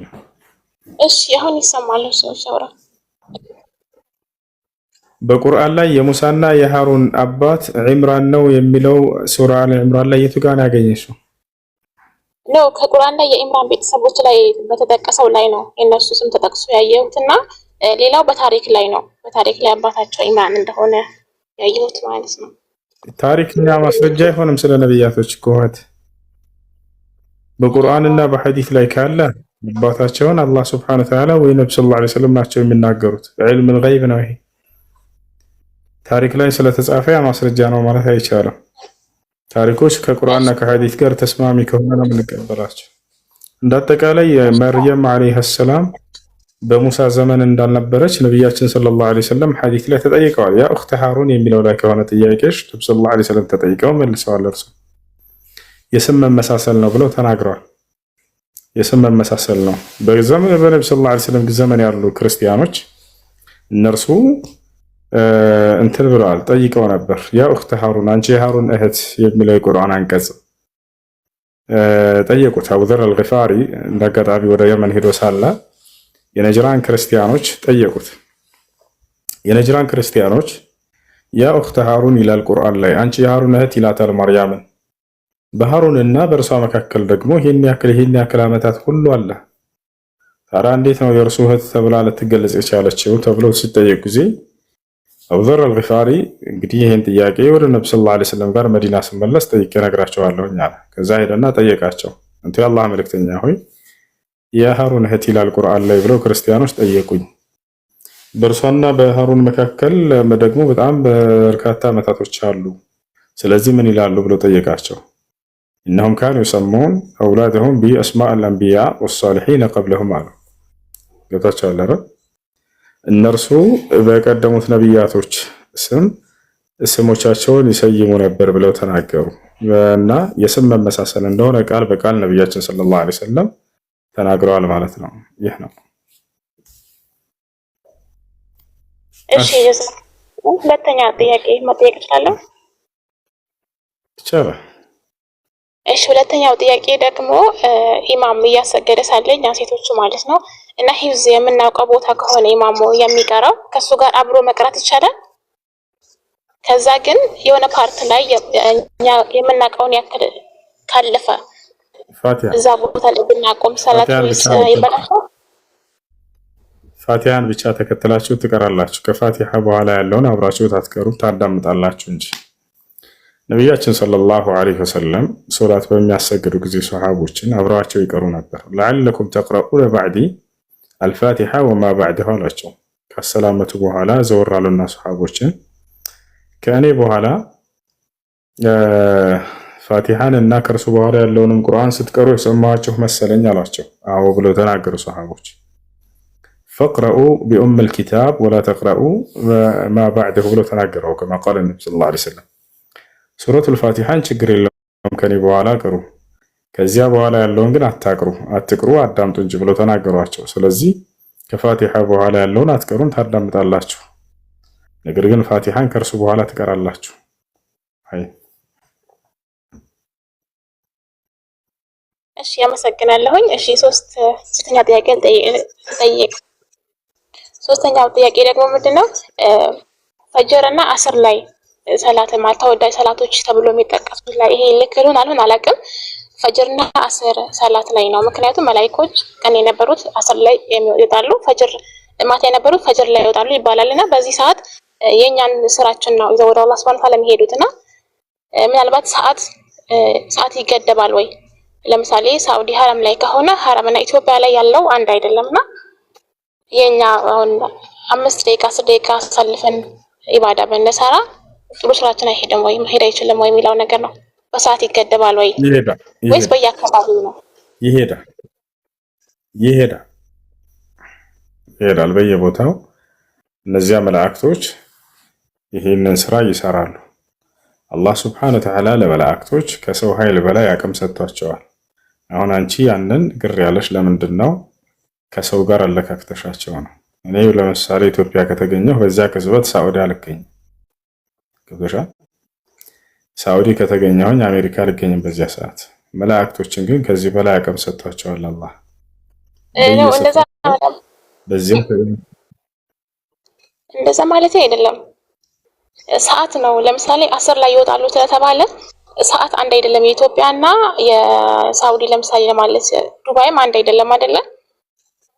10 ሰዓት ኤግዛክትሊ ሐረም ከተሰገደ በኋላ ኦኬ እኔ ምን አልኩኝ? እኮ ነው እየመለስኩልሽ ያለሁት። የሰዓት መለያየት አይገድባቸውም እያልኩሽ እኮ ነው። ምሳሌ እየሰጠሁሽ ነው። ኢትዮጵያ ኢትዮጵያ፣ ሳውዲ፣ አሜሪካ በተለያየ ሰዓት ቢሰግዱ ያ ነገር እነርሱን አይገድባቸውም። በሁሉ ቦታ ተገኝተው ያንን መዝግበው ይሄዳሉ።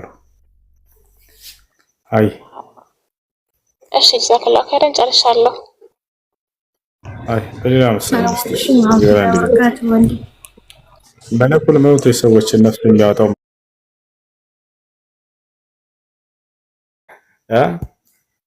ከዚህ የበለጠ ሴት ልጅን ያከበረ ወላሂ የትም አታገኝም። ሴት ማክበር ማለት እነርሱ እንክብካቤ እንዲደረግላቸው አላህ ዋጋውን ገነት አደረገ። እነርሱን ተንከባክቦ ያሳደገ ገነትን ይወርሳል አለ። እሺ ጥያቄ አለ። ቀጥል። ሰላም አለይኩም ወራህመቱላሂ ወበረካቱ። ወአለይኩም ሰላም ወራህመቱላሂ ወበረካቱ። እሱ ቲሸርት ወይ ጃኬት ፎቶ ምናምን ያለበት ማለት ነው። የሰውም ሆነ የሐይዋን በሱ መስገድ ይቻላል። ስዕል ያለበትን ዘዋቱል አርዋህ የሩህ ባለቤት ያለበትን ልብስ ለብሶ መስገድ መክሩህ ነው፣ የተጠላ ነው። ልሙጥ ልብስ ለብሰ ስገድ። መልአኩ ጅብሪል ዓለይሂ ሰላም ምን አለ? ኢና ነሕኑ መዓሽረ አልመላኢካ ላ ነድኹሉ በይተን ፊሂ ኪላብ ወተማሲለና። እሺ ጥያቄ አለ? ቀጥል። መርሐባ ወያኩ። እሺ ጥያቄ አለ? ቀጥል። አድማጭ ካላችሁ በተራ አስገባችሁ። እሺ የት ገብቼ ላንብብ ያላችሁ ኢብኑ ማጃ 607 ኢብኑ ማጃ 3600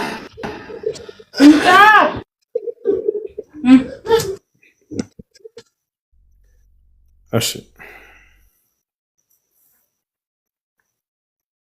ጥያቄ ሳይኖራችሁ አትላኩ ልጆች።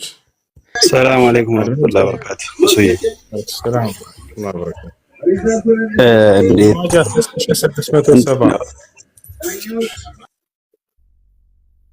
3670 ኢብኑ ማጃ አንዴ ከተናገርክ ያዘ خلاص። እሺ ምን አልከኝ? ረመዳን ኧረ እንትን ነው አብዛኞቹ ኮመንት ላይ የጠየቁ ስለሆነ ገብታችሁ እንድትጠይቁ ነው አብዛኞቻችሁ እና እዛ አንፃር ነው። ታቡን ደግሞ 100 ሺህ ማለት እስካሁን ይደብራል። በደንብ ታብ ሼር እናድርግ።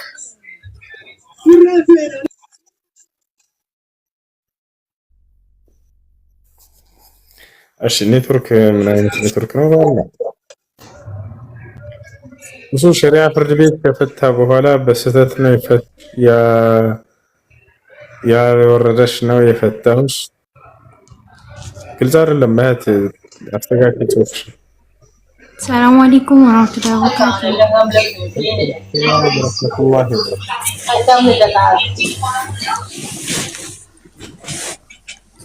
ይሰማል ድምጼ? ተማላ እሺ እኔ ጥያቄ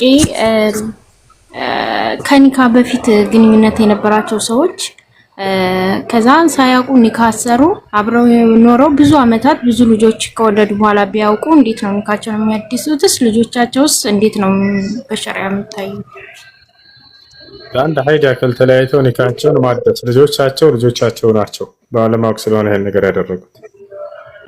እሺ አንዲ ሶስቴ ፈታውሽ ያለ ሰውስ እንደ አንድ የሚቆጠርበት መንገድ አለ?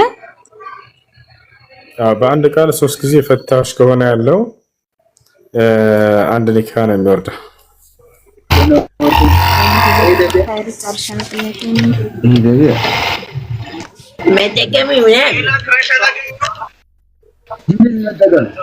በተቀሙ አይኔ ምንም ነው ተባሉኛል ኢላው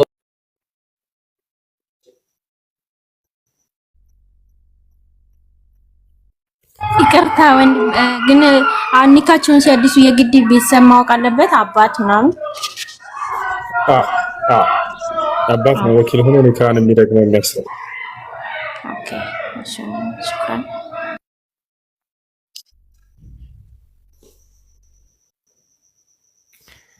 ጥያቄ አለ ቀጥል። ስለ ፎሬክስ ዑለሞች ተናግረዋል። በመካከላቸው ኺላፍ ቢኖርም ስህተት ነው የሚለው ነው ትክክለኛው ፈትዋ። እሺ ጥያቄ አለ ቀጥል። አድሚኖች ጥያቄ ሳይኖራቸው የገቡትን አስወጧቸው። ከረመዳንና ከማህር ውጭ ያሉት ጥያቄ ሳይኖራቸው አትላኩ ልጆች። يلا انزلوا تحت. وعليكم السلام ورحمة الله وبركاته. صلاح الدين الأيوبي كيف حالك؟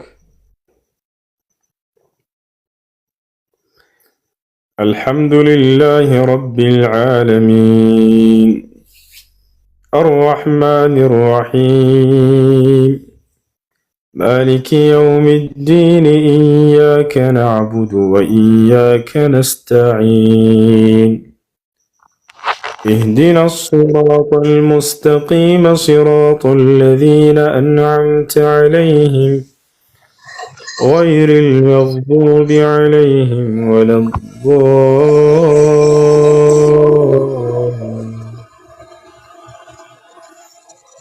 السلام عليكم ورحمة الله وبركاته. وعليكم السلام ورحمة الله وبركاته. ايش؟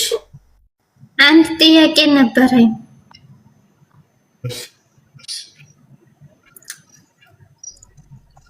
እኔ ጥያቄ ለአንድ ሰው ወላሂ ብሎ መማል እንዴት ይታያል? ለምን ጉዳይ ልጅ? ወላሂ ብሎ መማል እንዴት ይታያል? አይ እኔ የሰው አወራ ነበርና ወላሂ በየቀ ወላሂ መቼም ላትተኝ ቃል ግቢ ብሎኝ ወላሂ መቼም አልተውህም ብዬ ቃል ገባሁኝ። ከዛ ደግሞ ያ ቃሉ አልተፈጸመም። እንዴት ነው? እሺ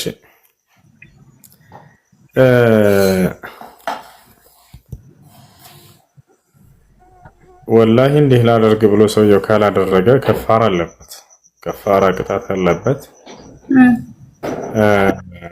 10 ድሃ ማብላት ካልቻለ 10 ድሃ ማልበስ ካልቻለ 3 ቀን መጾም።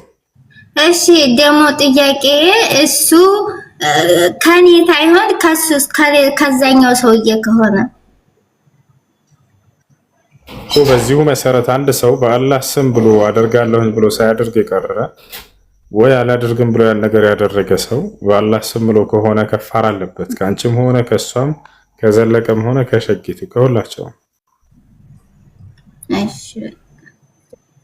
ሰላም አለይኩም ወራህመቱላሂ ወበረካቱ። ሰላም ወራህመቱላሂ ወበረካቱ። እኔ አንድ ጥያቄ ያለኝ ጥያቄ ምንድነው?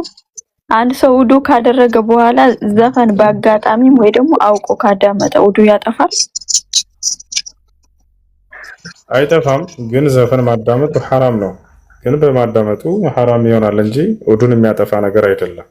እሺ አንድ ውዱ ያላት ሴት ካፊር ሴትን ብትጨብጥስ ውዱ ይጠፋል? አይጠፋም። እሺ አመሰግናለሁ። ጀዛከላህ።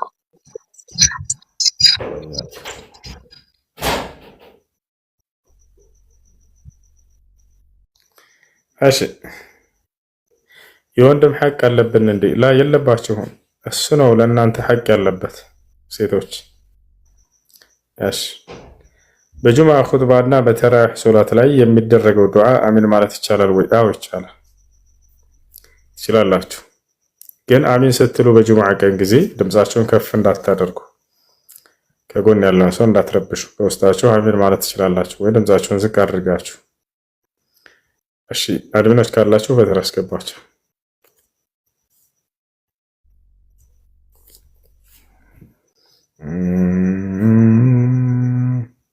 ሰላም አለይኩም። ወአለይኩም ሰላም ወራህመቱላህ። ሰላም ነው። ጥያቄ ነበረኝ። እሺ ሰላም ነው። ጥያቄሽ ምንድን ነው? ሶላት ልሰግድ ስል የሆነ ስራ ስታዘዝ ያንን ሶላት አርፍጄ ነው የምሰግደውና ችግር አለው ወይስ የለውም?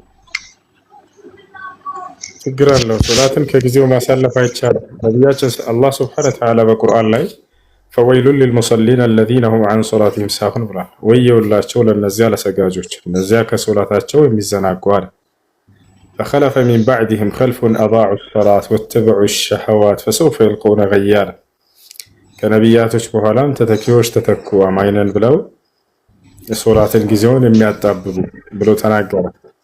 ስለዚህ ይህ የሙስሊም ተግባር አይደለም። አንድ ሶላት ጊዜው ወቅቱ እስኪወጣ ድረስ ሆን ብሎ ማሳለፍ ይሄ ወንጀል ነው። አይ ያልኩህ እኮ መሰለህ አብረውኝ የሚሰሩት ስራ አብረውኝ የሚሰሩ ክርስቲያን ናቸው።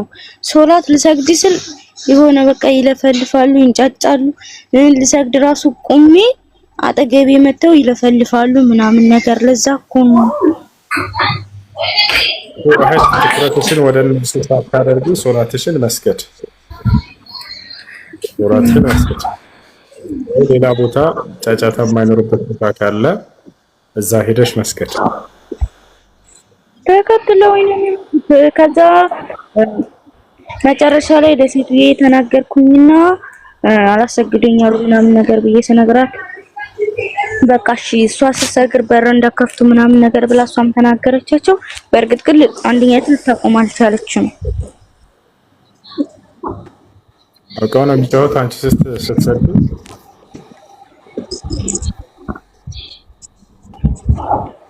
በዛ ምክንያት ነው ማረፍው ማለት ነው። በተለይ ኢንሻአላህ ጊዜው አታሳልፍ። እሷ ብቻዋን አንቺ ትኩረትሽን ወደ እርሷ አታድርጊ፣ ስገጂ። ያላህ እንዝልታ ጥያቄ አለ። ቀጥታ ሰላም አለይኩም ወራህመቱላሂ ወበረካቱ። ወአለይኩም ሰላም ወራህመቱላሂ ወበረካቱ። እንዴት ነህ? እሺ ጥያቄው ስለ ኒካ ነው። ጥያቄው ስለ ኒካ ነበር። እሺ ጥያቄሽ ምንድን ነው? ተጠልፌ ነበረ። በ3 ሳምንት ነው ኒካ የታሰረው። አሁን እዚህ ከመጣው በኋላ ኒካ ትክክል አይደለም ካሉን ኒካው ማስተካከል እንዴት ነው? ማስተካከለው ደግሞ 3 ሀይድ እስከመያዝ ድረስ ነው። እሱን አይነት ላይት ነው ያለ ነው። ስልክ መዘጋጋት አለብን ወይስ አንድ ነው?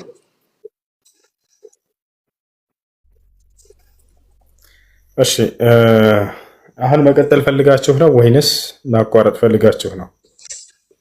ላ አብረን አለ ኒካ ለማድረስ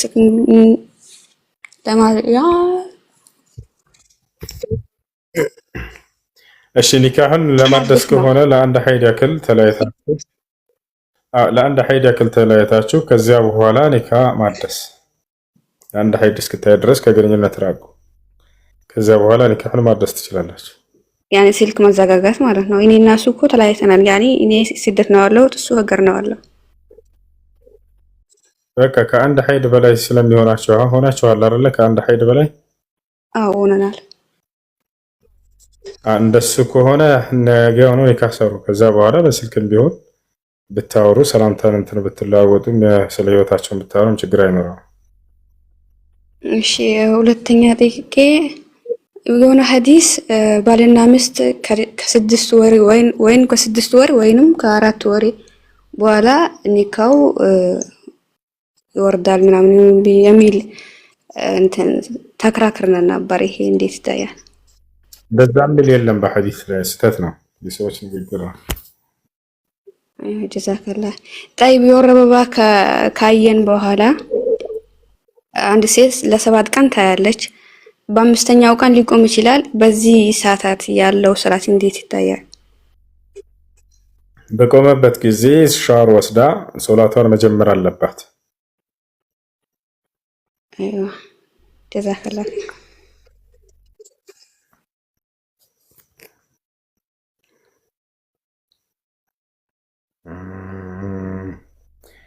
إن الذين قالوا ربنا الله ثم استقاموا تتنزل عليهم الملائكة ألا تخافوا ألا تخافوا ولا تحزنوا وأبشروا بالجنة التي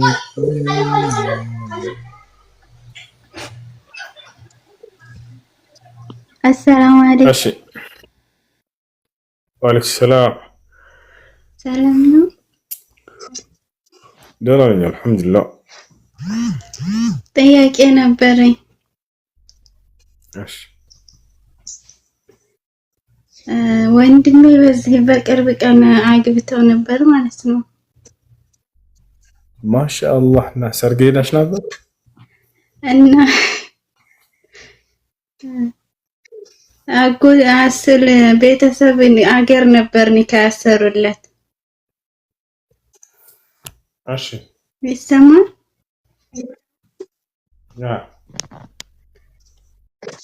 አጎቴ ጋር እያወሩ እኩልና ሰጥሃለሁ ምናምን ተባብለው አንተም ማሰር ትችላለህ እንደዚህ ነው እያሉ አውርተው ውክልና አልሰጠውም ገና ሰጥሃለሁ ነው ያለው ማለት ነው። ከዛ ሳይሰጠው ሄዶ አስረው ወረቀትን ቃዲ ጋር ይዘው ሄደው አስረው ወረቀትን ላኩለት። ልጅቱ ያለው እዚህ ነው፣ እሷም እዚህ ናት፣ እሱም እዚህ ነው ያለው። አሁን ይሄን ትክክል ይሆናል? ትክክል ነው።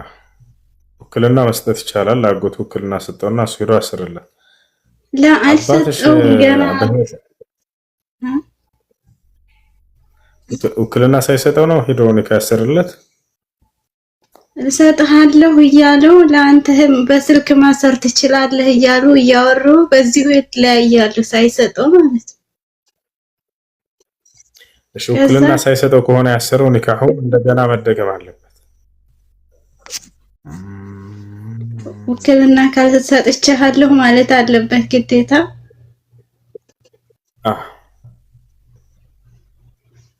ጀዛክላ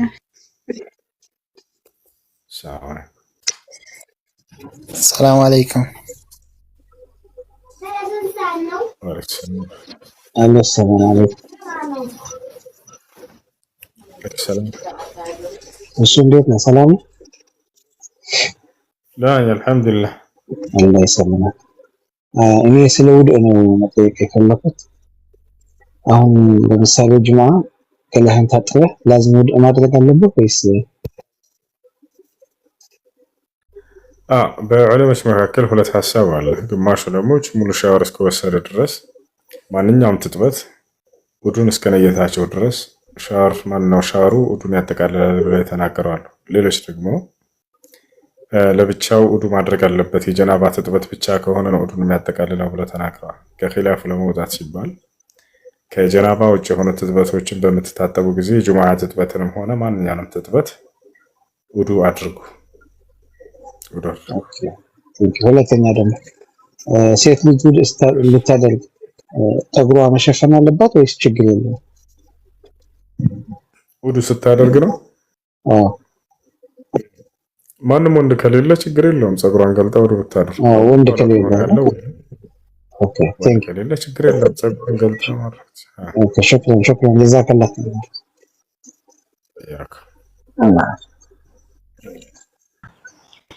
ሰላሙ አለይኩም ወራህመቱላሂ ወበረካቱ።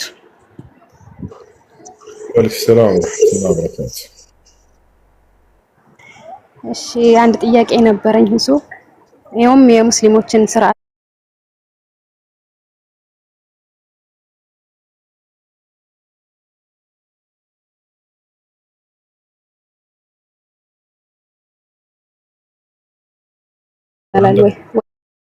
ወይንስ ቀጥይ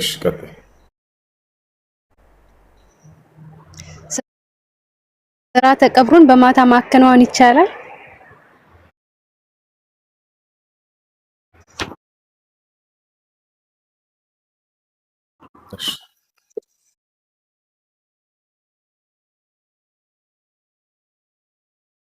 ጨረሽ?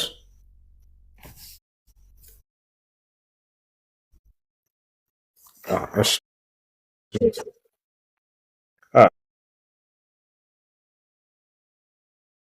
ጊዜ ገደብ አለው ወይ? ጊዜ ገደብ የለውም። ወዲያ ነው መቀበር ያለበት።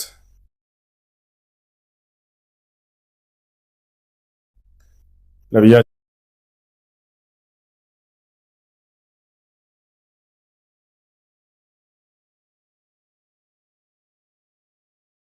ሰለላሁ ዐለይሂ ወሰለም ሐዲስ ላይ ሲናገሩ አልዐጀለቱ ሚነ ሸይጣን ኢላ ፊ ኸምሳ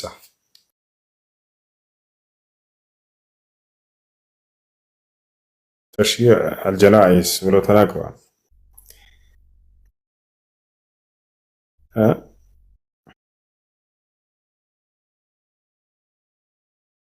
አምስት ነገራቶች ላይ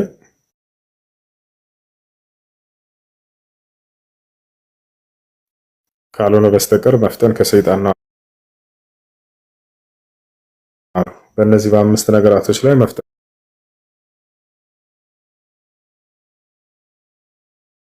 እንዳለብን ቶሎ ማከናወን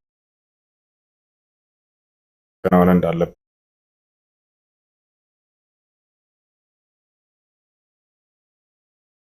ይገልጻል ሐዲስ። ከዛ ይሄንትን የሚሉት የምናድርበት ክላስ ነው። እኔ ሶላት መሰግድ እንግዲህ የምናድርበት ክላስ ላይ የትም ሄጄ ለሰግድ ያለችልም እዛ የምናድርበት ክላስ ላይ የቅዱስ አርሴማ ምናምን የሚሉት ነገር ሆኖ በፎቶ ሆኖ ከመስቀል ጋር የሆነ ሆኖ የምናድርበት ክላስ የተለጠፈ አለ። እዛ ቤት ውስጥ ሀዲን የመስገድ ሶላት የተቀባይነት የለውም። እንደ አስሉ እንደመሰረቱ ሴት ልጅ ወይንም ወንድ ልጅ ሁላቸው መስገድ ያለባቸው ከእንዲህ ከስዕላ ስዕል ምናምን የራቀ ቦታ መሆን አለበት። ነገር ግን ምንም አማራጭ ከሌላቸው ከዚያ ክላስ ውጭ ሌላ ከሌለ የዛኔ ስዕሉን ከፊት ለፊታቸው ከቂብላቸው ሳያደርጉ እሱን ጎን አድርገው የዛኔ ቢሰግዱ ችግር የለም፣ ሶላቱን አይበላሽም። ነገር ግን እንደ አስሉ እንደ መሰረቱ እንትን መባል አለ። ከልሙት ማን ነው ምንድን ነው ይሄ ልሙት የሆነ ቤት ስዕላ ስዕል የሌለበት ቤት ነው መስገድ ያለባቸው። ነቢያችን ሰለላሁ ዐለይሂ ወሰለም ከዕለታት አንድ ቀን እየሰገዱ እያለ ከፊት ለፊታቸው ግርዶሽ ተመለከቱ። በዚያ በግርዶሽ ላይ የፈረስ ስዕል ነበር። ያ ግርዶሽ የመጣው ከኢትዮጵያ ከሀበሻ ነበር። በስደት መጥተው በነበሩበት ጊዜ ሰዎች አምጥተውት እኔ ነው መሰለኝ ጊዜ ነቢያችን ሰለላሁ ዐለይሂ ወሰለም ሸበካው ተኔ ነው አንድ ቤት አድርጌው ሸበካው ضعيف አንድ ቤት አድርጌው እሺ። ከዚያ በኋላ በዚህ ላይ ነቢያችን ሰለላሁ ዐለይሂ ወሰለም አዚሉ هذا عني فإنها قد ألهتني عن صلاتي አሉ። ይችን ምስል ከእኔ ፊት አስወግዱልኝ እርሷ ከሶላቴ ልታዘናጋኝ ቀርባ ነበርና ብለው ተናገሩ። ያ ነው። ስለዚህ ምስል ካለበት ቤት ውስጥ መስገድ መክሩህ ነው፣ የተጠላ ነው። ሶላቱ ግን ውድቅ ይሆናል ወይ? ላ ውድቅ አይሆንም፣ ሐራም አይሆንም፣ መክሩህ ነው። መክሩህ ማለት በትተውት የተሻለ ነው ማለት ነው። አይ የተጠላ ነው።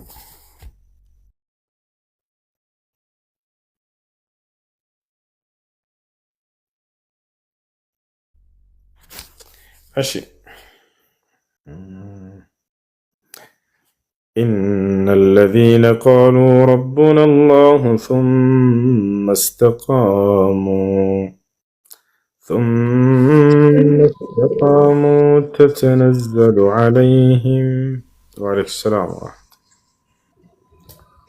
እሱ ጥያቄ ነበር። ምን ይላል? ኒቃብን በተመለከተ ነው።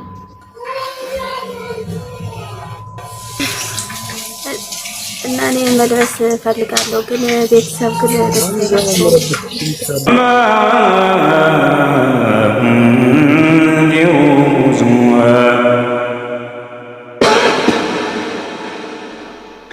ومن أظلم ممن افترى على الله كذبا ومن أظلم ممن ذكر بآيات ربه فأعرض عنها ونسي ما قدمت يداه إنا جعلنا على قلوبهم أكنة أن يفقهوه وفي آذانهم وقرا وإن تدعهم إلى الهدى فلن يهتدوا إذا أبدا وربك الغفور ذو الرحمة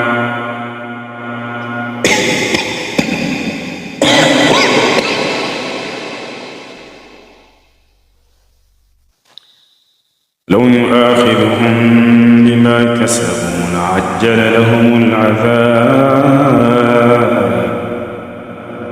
بل لهم موعد لن يجدوا من دونه موئلا.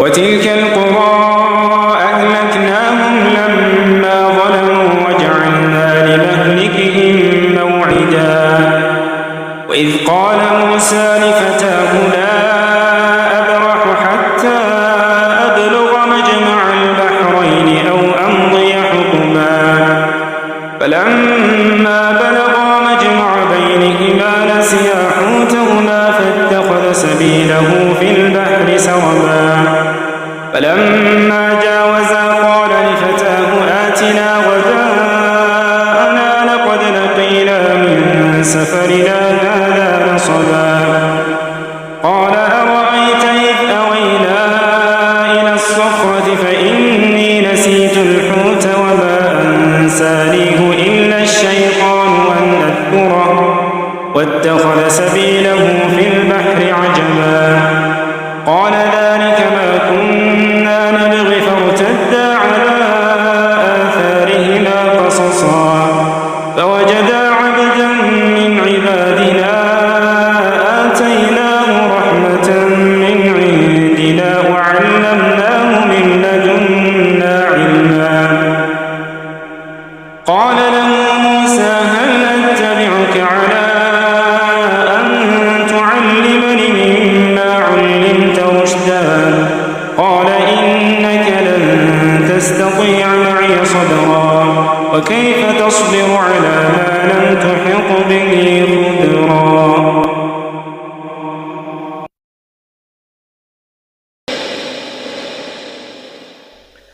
قال ستجدني إن شاء الله صابرا ولا أعصي لك أمرا قال فإن اتبعتني فلا تسألني عن شيء حتى أحدث لك منه ذكرا فانطلقا حتى إذا ركبا في السفينة خرقها قال أخرقتها لتغرق أهلها لقد جئت شيئا إمرا قال ألم أقل إنك لن تستطيع معي صبرا قال لا تؤاخذني بما نسيت ولا ترهقني من أمري عسرا فانطلقا حتى إذا لقيا غلاما فقتله قال أقتلت نفسا زكية بغير نفس لقد جئت شيئا نكرا قال ألم أقل لك إنك لن تستطيع معي صبرا قال إن سألتك عن شيء بعدها فلا تصاحبني قد بلغت من لدني عذرا فانطلقا حتى إذا أتيا أهل قرية استطعما أهلها فأبوا أن يضيفوهما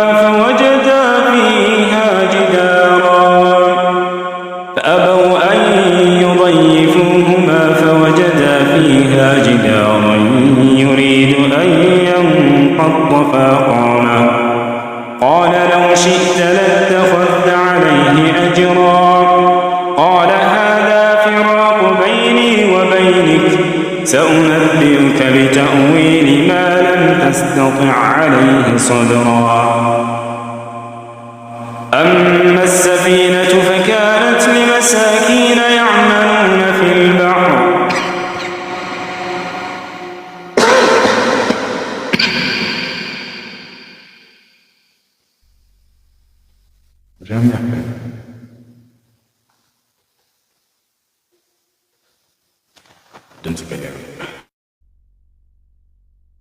أما السفينة فكانت لمساكين يعملون في البحر فأردت أن أعيبها وكان وراءهم ملك يأخذ كل سفينة غصبا وأما الغلام فكان أبواه مؤمنين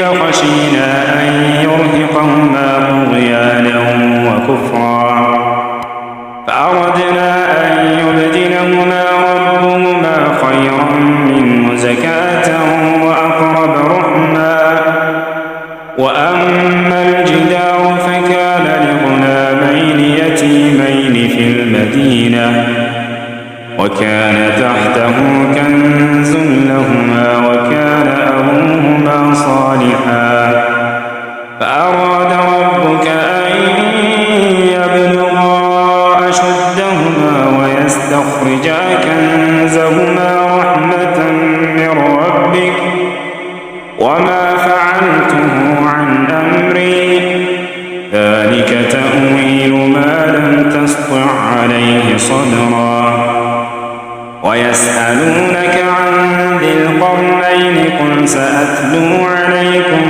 منه ذكرا إنا مكنا له في الأرض وآتيناه من كل شيء سببا فأتبع سببا حتى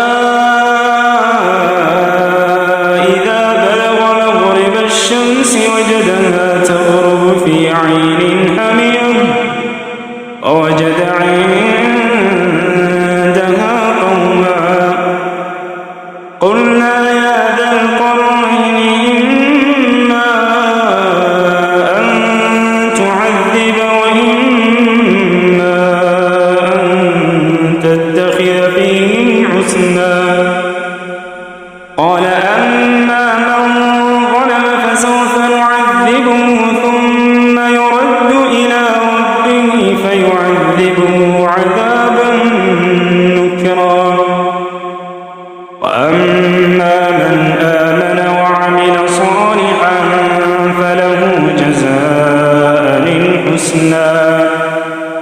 فله جزاء للحسنى وسنقول له من أمرنا يسرا ثم أتبع سببا حتى إذا بلغ مطلع الشمس وجدها تطلع على قوم لم نجعل لهم من دونها سترا كذلك وقد أحطنا بما لديه خبرا ثم أتبع سببا حتى إذا بلغ بين السدين وجد من دونهما قوما لا يكادون يفقهون قولا قالوا يا ذا القرنين إن يأجوج ومأجوج مفسدون في الأرض فهل نجعل لك خرجا على أن تجعل بيننا وبينهم سدا قال ما مكني فيه ربي خير فأعينوني بقوة أجعل بينكم وبينهم ردما آتوني زبر الحديد حتى إذا ساوى بين الصدفين قال انفخوا حتى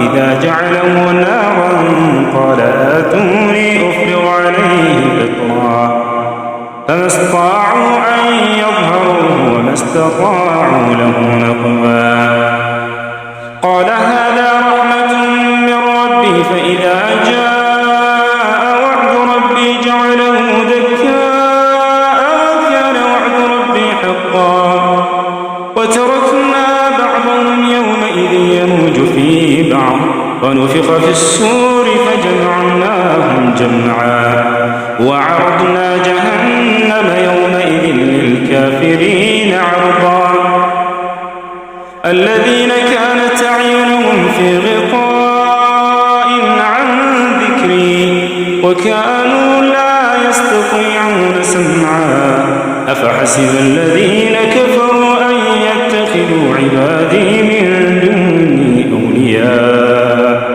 إنا أعتدنا جهنم للكافرين نزلا قل هل ننبئكم بالأخسرين أعمالا الذين ضل سعيهم في الحياة الدنيا وهم يحسبون أنهم يحسنون صنعا أولئك الذين كفروا بآيات ربهم ولقائه فحبطت أعمالهم فلا نقيم لهم يوم القيامة وزنا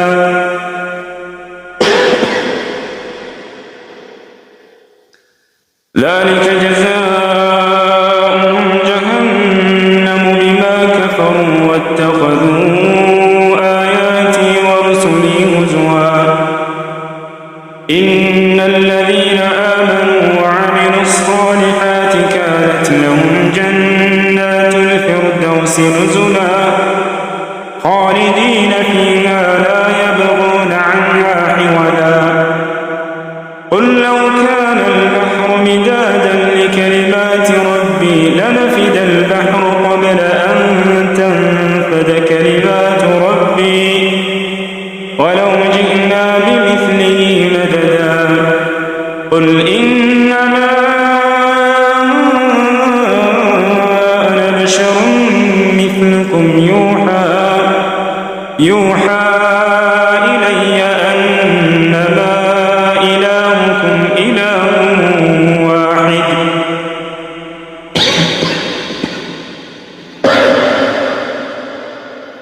فمن كان يرجو لقاء ربه فليعمل عملا صالحا ولا يشرك بعبادة ربه أحدا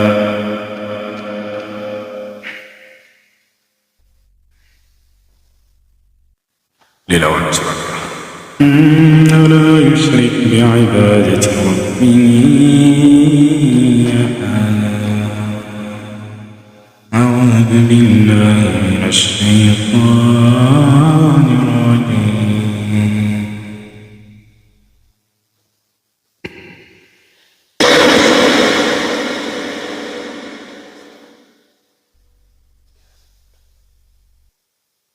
ጉሮሮን እያዘ ውስጥ በነጸሩ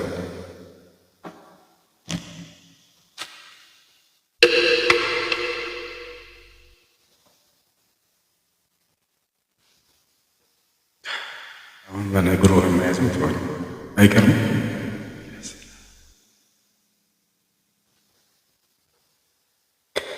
أعوذ بالله من الشيطان الرجيم ጠይቃቸዋለሁ ትመልሳላችሁ። ስራው ተነገራላችሁ። ማነው ሐፊዝ እናየው ከወንዶችና ከሴቶች ከሙሉ ሰዎች ጠይቃቸዋለሁ። ስራው ተነገራላችሁ። أعوذ بالله من الشيطان الرجيم وقال الذي آمن يا قوم اتبعون أهدكم سبيل الرشاد يا قوم إنما هذه الحياة الدنيا متاع وإن الآخرة هي دار القرار من عمل سيئة فلا يجزى إلا مثلها ومن عمل صالحا من ذكر أو أنثى وهو مؤمن فأولئك يدخلون الجنة يرزقون فيها بغير حساب የሚያውቀው የለም። የት ሱራ ነው? ሱራ ኢምራን ወይም ተውኩትና ዩኑስ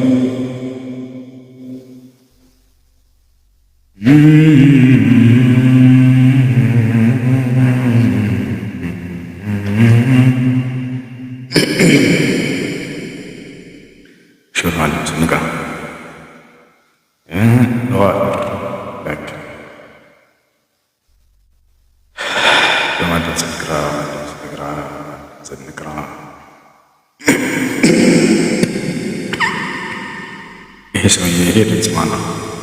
بسم الله الرحمن الرحيم وإذا جاءك الذين يؤمنون بآياتنا فقل سلام عليكم كتب ربكم على نفسه الرحمة أنه من عمل منكم سوءا بجهالة ثم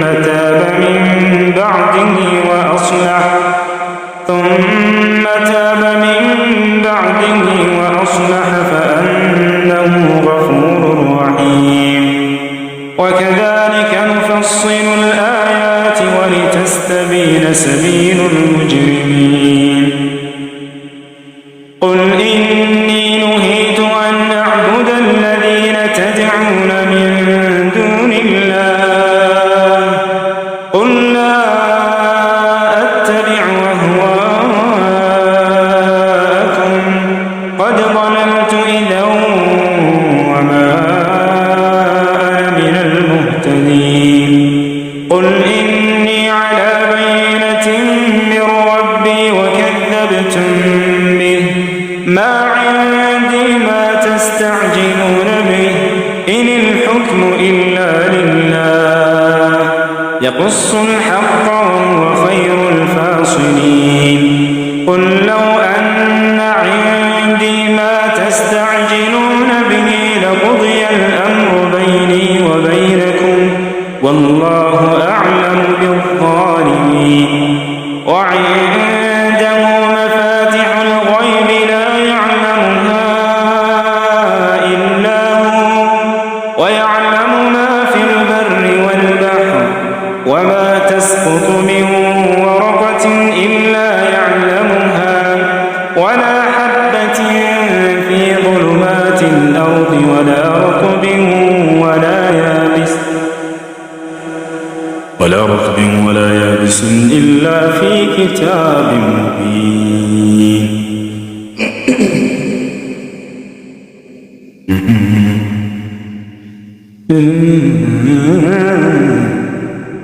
ይህ ሱዳን እንደተሰላት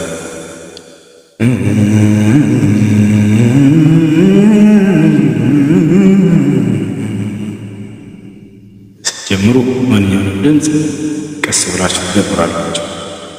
ከዚያ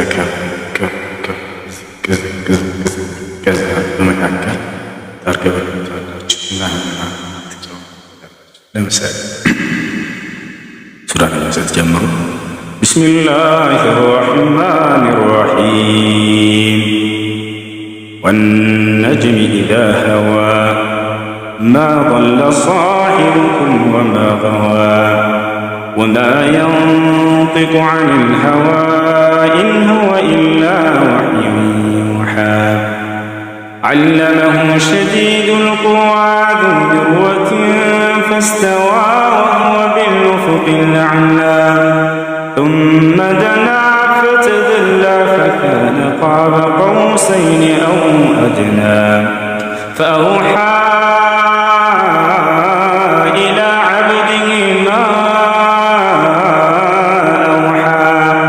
ما كذب الفؤاد ما رأى أفتمارونه على ما يرى ولقد رآه نزلة أخرى عند سدرة المنتهى عندها جنة المأوى إذ يغشى السدرة ما يغشى ما زاغ البصر وما طغى لقد رأى من آيات ربه الكبرى أفرأيتم اللات والعزى ومناة الثالثة الأخرى